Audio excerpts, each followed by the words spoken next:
Hey,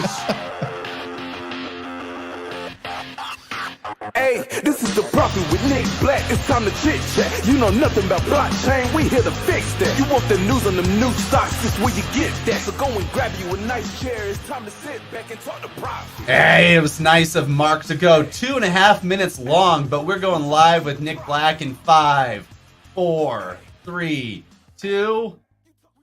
Pew, pew, pew, pew, pew. You know what? It's not the size of your time extension. It's how you use it. Maybe he used it in a beneficial way that has made mankind a more benevolent, more just society. And that just doesn't mean men. That also means robots and pets and women and pronouns. No, Nick, you're giving Mark too much credit here. He did not use his time wisely. He did it just to spite me because I went along with Chris. So you're getting punished for something that I did, and I feel horrible for it. But Let's you know get what? right into the show, Nick. I don't think I'm getting punished. I think it's the pronouns out there. They're getting punished. Oh, yeah. True. Okay, welcome to Alternative Wealth Daily. We're going to do a quick market update. The markets are up. Yay, everybody's happy. Woo, woo, woo. Last week it was down. Everybody was sad. Same stuff. Same. Nothing's different. Nothing's different, but that's fine. So we'll do our little market update, and we'll spend most of our time today talking not just the markets, but your questions related to the markets, which we refer to affectionately as office hours. So that is your time. Yes. And we have some questions and some cool stuff, and we will dig in. So let's go and look at these markets and see what's going on here. We were kind of I was banging around earlier. We were right up around 44K in the Bitcoin. Brandon, do you feel happier now that Bitcoin is right around 44K than you did last week when it was at 34K? Do you feel better about life? Irrelevant to me. I don't look at that stuff at all, really. Are you saying that? Are you saying that No, because I'm I'm asking that, and it's like a question with a hook on it? You know that I'm gonna like yank you out of your chair and be like, "Dang you, sir." So don't scorn me for that. If you're, yeah, you're right though. If you're building a portfolio, that you think has value and it is going to exist somewhat in perpetuity over the next 2 to 3 to 5 years, and you're trying to create some kind of wealth or generational wealth, then you don't care about the daily vacillations of the price. What you don't want to do is get a gambler's mentality. Don't think you're due. A lot of people I've seen kind of floating around Twitter. XRP is a funny example where they're like, well, XRP is due. What are they? What do you mean? What do they due for?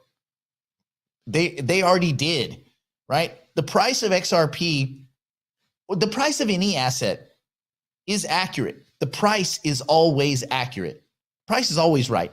What changes are the way we value those assets and whether you might think, hey, this is undervalued or overvalued. So there is no I'm due. There is no, well, people get it flawed. There's kind of a gambler's version of mean reversion that takes people down the wrong path. We'll get into that later. But the long story short, when you're looking at these prices are absolutely accurate. They reflect buyers and sellers in real time.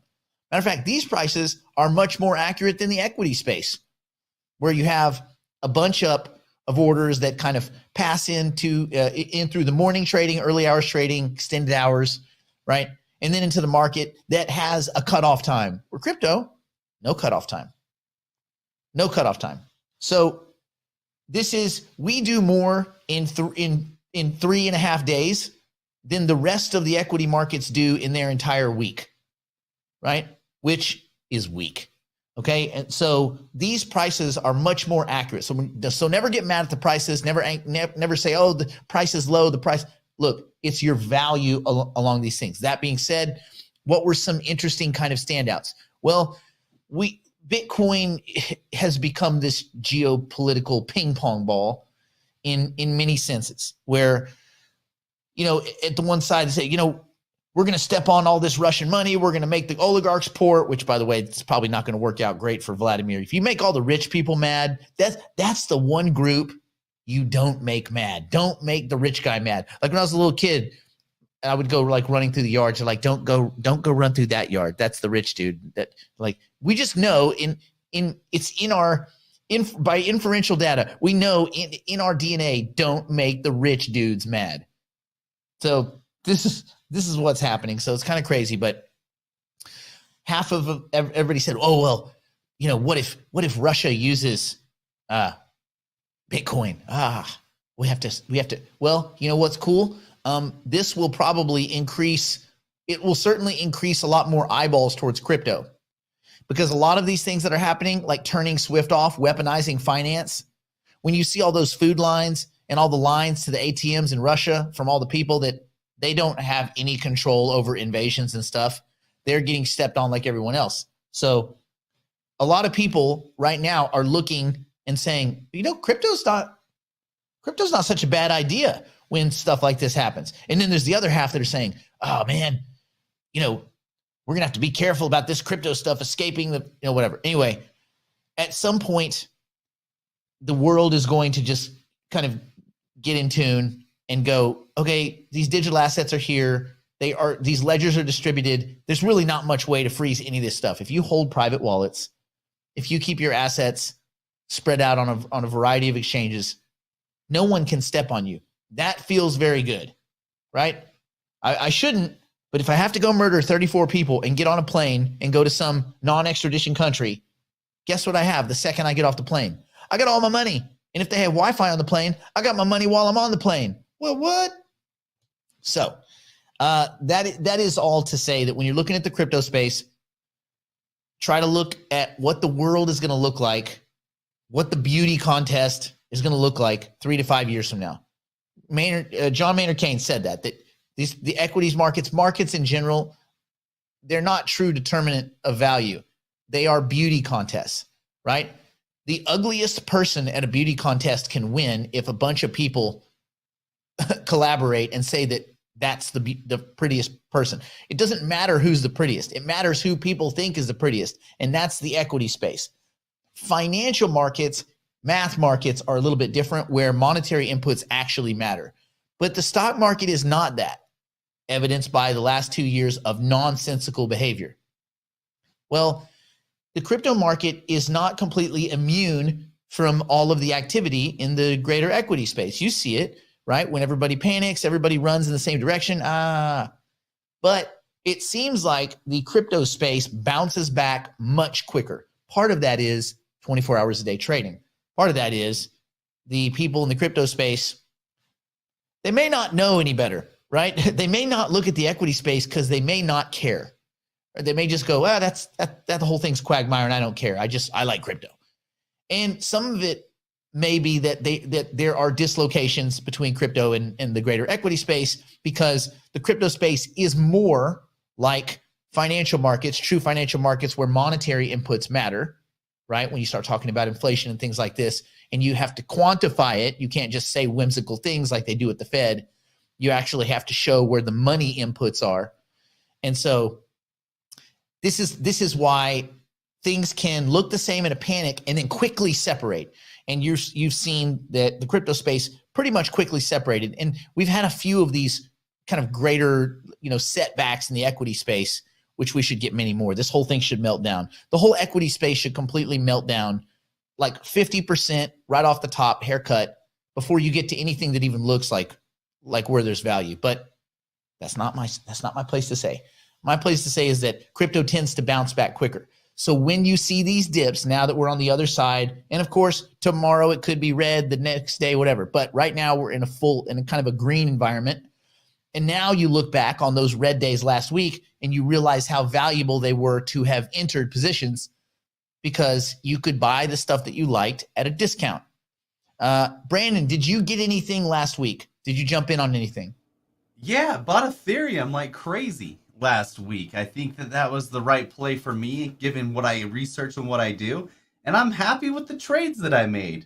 I'm happy with it. You're up 13 or 14%. So I would say good on you, sir. But thank you. We measure our success. I told my mom about it. Did you really? No, but I'm going to after the show. Nope. No. Nope. Okay. Nope, I'm not. We always want to measure our success or failure against Bitcoin. Why? Because that's the stalwart, right? So Bitcoin is our standard. It's our line in the sand. So being in Bitcoin from 7 days ago to now would put you up 16%. It's pretty good. It's only down now 10% on the year. So let's just go and look at value. And I'm not going to tell you what to buy and what to sell. That's all on you. If you lose sleep at night, that's telling you should either sell or buy. I used to lose sleep because I thought I had too much Bitcoin. Now I lose sleep because I don't feel like I have enough. And that's the same for a variety of assets. That's why you buy with balance. You continually rebalance your portfolio and, make sure that even if it's $100 or $100,000 or $100 million, it doesn't matter how much you're putting in. Still, don't load up on one token or another.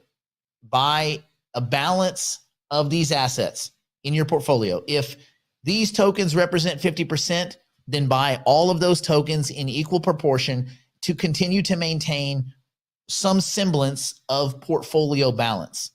You have to have some way to audit and edit your portfolio, right? And it starts with having nice balance. Okay, which you would determine, but we'll give you some guidance there. Okay, so what is interesting on my radar, I still think Polkadot is unloved a little bit. I think Cardano, anything beneath about $2 Cardano, I mean, I feel like the value of Cardano is higher than it's at, but they've earned this because you know what? They're not getting to market with these swap platforms, things like this, as quick as I think they had hoped. And rolling out in another, in Africa, it's a long process. Government deals, these are just long, slow, bulky things. But when you onboard 13, 14 million people, that has benefits down the line, which is what they're doing, right? They're onboarding tons and tons and tons of people, which is why the on-chain activity of Cardano is higher than any other asset. Like any other asset in the space. If you look at on-chain metrics, you look at GitHub submits, you look at actual code submits, like what they're actually doing, no one is competing with Cardano as far as upgrading and innovating. However, you're not seeing it reflect in the price. Not yet. All right. What else is very interesting to me? Algorand's still interesting. It's still interesting to me. I likes it. Filecoin, stay away for now. We don't know who's going to win distributed file storage. I'm not sure it's Filecoin. Great team, but they've had some fits and starts. And they had this whole perverse thing where Chinese miners were doing all sorts of crazy stuff. And it's not because I'm anti-Chinese miners. It just happened to be that most of the mining for Filecoin was in China, and they were pulling some shenanigans. But they weren't Chinese shenanigans. They were math shenanigans. Why? Because everybody is going to game everything all the time. Even you. They will game you. Brandon, they will game you. I doubt it, dude. Listen to what anybody. Whatever Nope. Brandon buys, short it. He's the Mark Cuban. He's our Mark Cuban. Why you throw me under the bus like that? I thought we were cool. But whatever. I think Harmony under 30 cents is still great.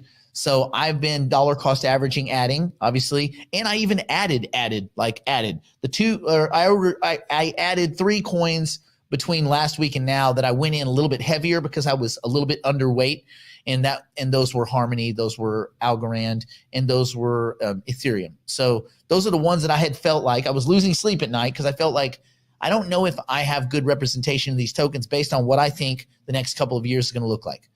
I appreciate the activity of Nexo token. Nexo is the support token or the exchange token for Nexo, the exchange. And by having the tokens, you can earn more rewards, but they just froze the rewards for US clients, which sucks. But on the other side of it, it's because they're trying to get into the regulatory sweet spot with all of the US regulatory agencies. So if you're a US client and you have new money going into Nexo, it's not going to earn interest until they reconfigure everything. But if it's any money you have currently there, any currency, it is going to continue to earn whatever interest rates it was earning. So yes, Celsius is not to be trusted. They gamble with your money, and they literally gamble with your money. Like they were taking, why, if Celsius is so liquid, did they have to borrow a billion Tether? You think about that? Do you know anybody who's doing real well in life, but yet they have to borrow a billion anythings? That seems a little sketch to me. And they didn't really want to explain that when they were asked about it. Alex Mashinsky was like, I'm rich. I have 200 millions of my own monies. Okay. Yeah, that's cool, bro. Well, maybe not if you're Russian, but it's cool, except why'd you take this $1 billion loan? And then why did you take 250 million of it, potentially, we don't know the exact number, and put it into Badger DAO, dummy? So when you see a couple of instances of bad behavior, especially at an exchange that's supposed to be earning you yield in a safe way, exit. This and reminds no, me he took, of our. yeah. This reminds me of our friend last week, the Tinder swindler. He's so rich. He's like a multi-bazillionaire. He's a multi-bazillionaire, but he's borrowing $10,000 from these little girls. Can I borrow $5,000 in a credit card? Yeah, that's what he said. That's what he sounded like on Netflix. I lost my black card. Could you just give me 7,000 or 8,000 just to get me across the Atlantic? And I promise I'll shower you with the finest gifts and meats and cheeses the land has to offer. That's it. So that's exactly it. There's a lot of bad behavior, and it's not just in crypto. It's all over the place. You don't have to look very far to find companies like Tesla and Nikola and GameStop and AMC and Hertz and Ford and ding, go down the list. And a good handful of those, you'll find cultish behavior. And guess what? You find cultish behavior in the crypto space. It's even worse because people get angry, right? You don't see people getting angry. They're like, man, Apple stock's not going up. Anybody that doesn't have Apple, I hate you. I'll firebomb your house. In crypto, you see really angry people. There's not the Apple army. There's not the Samsung army. There is the Ripple army. There is the Chainlink Marines. It's always these dumpster projects that have these little army connotations, these little keyboard commandos, clacking away into some kind of clandestine warfare. Anyway, buy quality assets. Don't trust sketchy people. Celsius got in trouble. Yeah, BlockFi got in trouble. Nexo is the only one so far that I feel like I can trust. Yeah. Okay. Some other things where I thought there was some interesting value. Render is a play, and it's a play to $1 billion market cap because there's some heavy hitters in there. Now there's scammy, spammy D-bags, Chamath Palihapitiya, all these guys, that the SPAC dudes. By the way, there's going to be a big SPAC attack. Yeah, I said it. I think regulators are going to turn at some point, not right now, but I think they're going to turn and they're going to put these SPACs in the crosshairs. I think many of them, the nexus of them is fraudulent, or at least what they're doing is not so good. And I think SPACs are going to come under regulatory scrutiny. And I think a lot of these people that you think, these CNBC commandos, are going to get nuked. It's going to be like when they open the Ark of the Covenant in Indiana Jones and all the faces melt off. Just put like Chamath and all these other come on once a week billionaires that talk their book and tell you what you should buy and say the word disruptive 432 times. These guys are going to get nuked. The SPACs are going to get nuked. This whole space, there's so much bad behavior. It just needs to get melted out of these markets. And I think in that churn, a lot of people are going to turn towards crypto. Luna has been on an incredible run. I don't follow it because I don't know how to value it. I'm not sure what the value is. I don't know. That's one of the ones that vexes me. I thought the team was cool, and about the time I was going to invest, I realized they had ponied up with one of the Quadriga guys that pulled a $100-200 million scam. So I said, well, how do you not know that? How do you not know that you're in bed with a complete shiesty dude that's fresh off of a thievery? Like, this is a dude that still has the diamonds in his hands. He's like, let's go into the museum. No, I'm not going to the museum with you, man. So I think they've made some governance really bad decisions at Terra, and I don't see the value. Like, it runs on top of Tendermint, which, well, if you're going to reduce it, what's that? What? Cosmos. So why not just go deeper, go to Cosmos, right? The Atom. So I don't know. I feel like if you stick with the protocols, you stay out of the way of all the kind of weirdness, and so that's kind of where I'm at. AGIX still looks really, really inexpensive to me. The price is correct, but it looks inexpensive. NewNet, if you think you missed the original sale, and yes, the price is getting punished. Why? Because of these perpetual airdrops. This is going to happen for the rest of the year. Who knows? The price could get below the the initial token sale price, whatever we're calling that now. The Looks token still doing pretty good. It didn't break down to dust. It got below $1 for a little while. It bounced back up. I think it's finding its moorings. We now know that X2Y2 is a scam. I will take that off the list. Stay away from it. Yeah, there we are. Why don't we knock out some questions and make people a little bit smarter? We have so many questions here today, Nick. Many. We're going to get through them many. all. This is going to be good. The first one, Lucky7 wants to know about swapping WETH to ETH. Okay. Vice versa. He got his juicy rewards off of Looks is probably what happened. He wants to trade him out. Okay, so let's go on screen. I've got the LooksRare platform. And let me just go through some real quick stuff just so you guys know. Okay, so we know what the APR is. It's 190% APR, which is still amazing. If you want to look at that breakdown, it's 79.64%. And this changes all the time based on people staking and unstaking and behavior on the exchange. But the wrapped Ethereum APR is 110%. Is it what it was a month ago? No, it was like 700%. Well, those days are behind us. Why? They were incentivizing new people to enter the exchange, which is great. Well, they are past that first stage. Now we're in the second stage. So you have your stake. That's how many tokens you have. You can unstake those tokens or stake new tokens. What it will show you is it says Looks in wallet. Those are the Looks that you might have in the connected MetaMask wallet. You could then stake those. You would click max or you'd click stake and you would put the number in there. And when you click stake over here, the little green button, it would then process this transaction, which you would have to sign in your MetaMask account. Now, let's say you want to take, I have 0.41 wrapped Ethereum rewards. I will check Ethereum gas. It is currently 56, which is pretty low. I am going to collect. Matter of fact, I will actually do it right here. So I've got $1,225 worth of wrapped Ethereum. Woo-woo. I will click the collect button. You guys can probably see, does it show, Brandon, confirm in wallet? Does it show that? Yeah. Yep. I am now confirming. The part you're not seeing is that I'm confirming it on MetaMask. Luckily, it doesn't show that live, although there wouldn't be anything to really see. So I confirm that. It will take a little while for that transaction to occur. Once it does, that will have moved the wrap Ethereum into my MetaMask wallet right then, which is cool.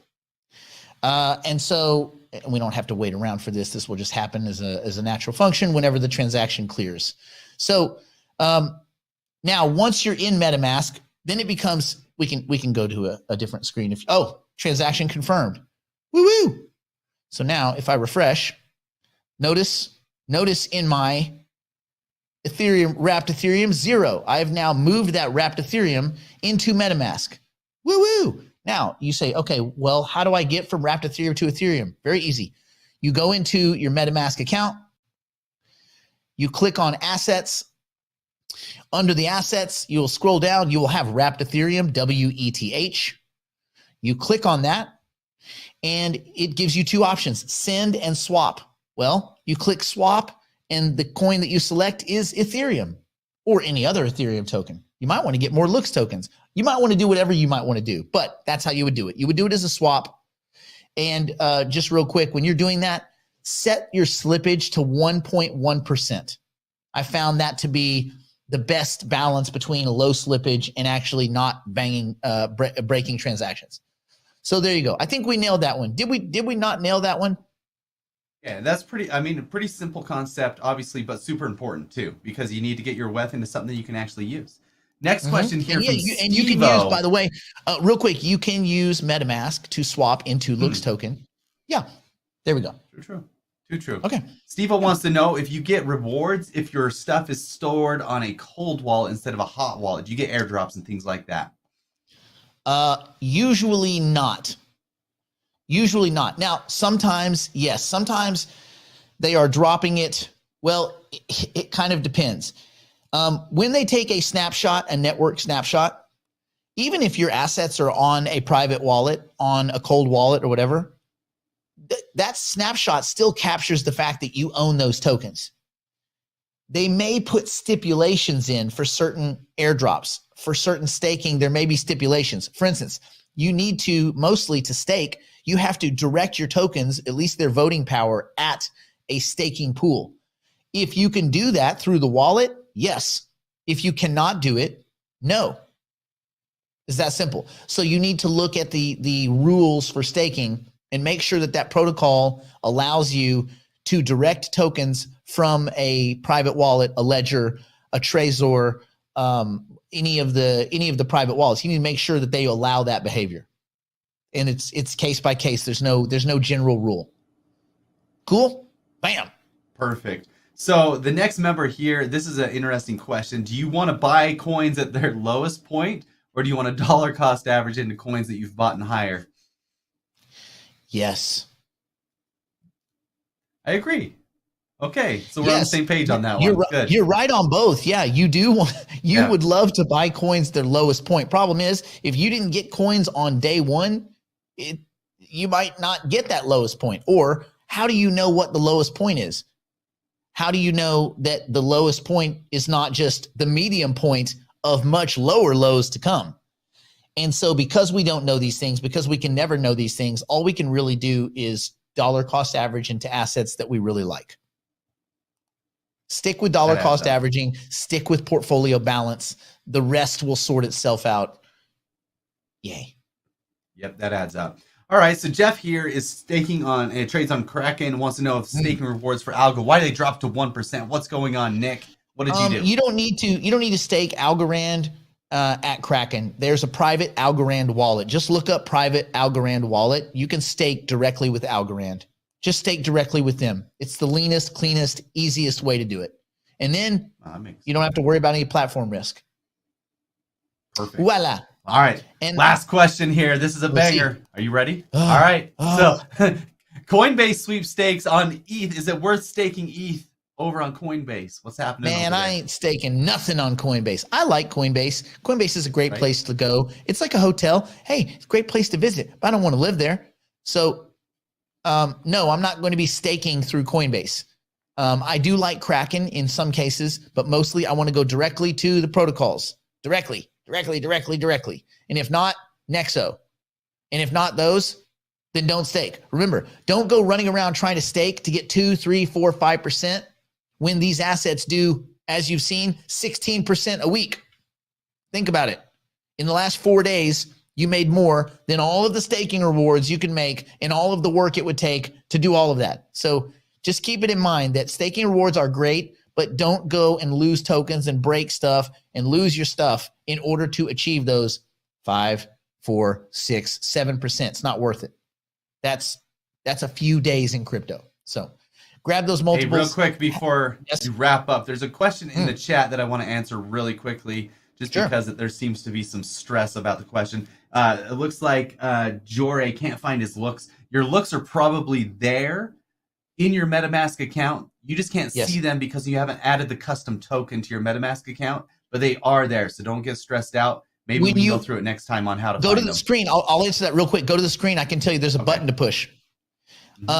When you go to the LooksRare platform and you connect your wallet, there's a button that says add to wallet.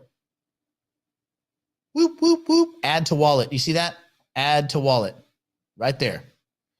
And add to wallet will add it in your MetaMask wallet and they'll immediately show up. Perfect. There you go. All right. All right. And on that note, stay in school. Don't do drugs like Brandon does every day, obviously. Don't do anything my poor insolvent, drunk, completely strung out on meth grandmother or Brandon wouldn't do, which, as you know, is very little. We'll see you Thursday. Here we go. Pew, pew, pew, pew, pew, pew, pew, pew, pew, pew, pew, pew. Hey.